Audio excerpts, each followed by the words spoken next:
Blood sugar ಕಮ್ಮಿ ಮಾಡ್ಕೊಳ್ಳೋದಕ್ಕೆ ಈಗ ನಾವು ಮೀಲ್ ಪ್ಲೇಟಲ್ಲಿ ಚೇಂಜಸ್ ಮಾಡ್ಕೊಳ್ಳೋದು ಬಿಟ್ಟು ಬೇರೆ ಯಾವ ರೀತಿಯಲ್ಲಿ ನಾವು ಬ್ಲಡ್ ಶುಗರ್ ಲೆವೆಲ್ನ ಕಂಟ್ರೋಲ್ ಮಾಡ್ಕೊಳ್ಬೋದು, ಕಡಿಮೆ ಮಾಡ್ಕೊಳ್ಬೋದು ಅಂತ ನೋಡೋದಾದರೆ ಈ 3 ಆ್ಯಕ್ಟಿವಿಟೀಸ್ನ ನೀವು ಇನ್ಕ್ಲೂಡ್ ಮಾಡ್ಕೊಳ್ಳೋದ್ರಿಂದ ಖಂಡಿತವಾಗ್ಲೂ ಹೆಲ್ಪ್ ಆಗುತ್ತೆ.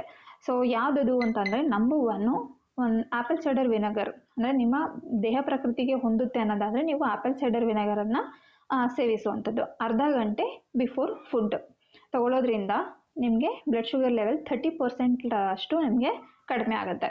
ಇನ್ನು ನೆಕ್ಸ್ಟ್ ಬಂದು ಊಟ ಆದಮೇಲೆ ವಾಕ್ ಮಾಡುವಂಥದ್ದು.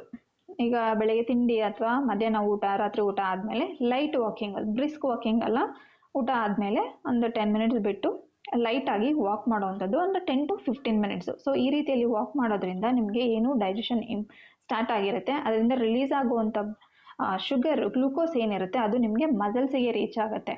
ಸೊ ಇಮಿಡಿಯೇಟಾಗಿ ಬ್ಲಡ್ಡಿಗೆ ರೀಚ್ ಆಗೋದಿಲ್ಲ. ಸೊ ಇದರಿಂದನೂ ಕೂಡ ನೀವು ಬ್ಲಡ್ ಶುಗರ್ನ ನೀವು ಕಂಟ್ರೋಲ್ ಮಾಡ್ಬೋದು.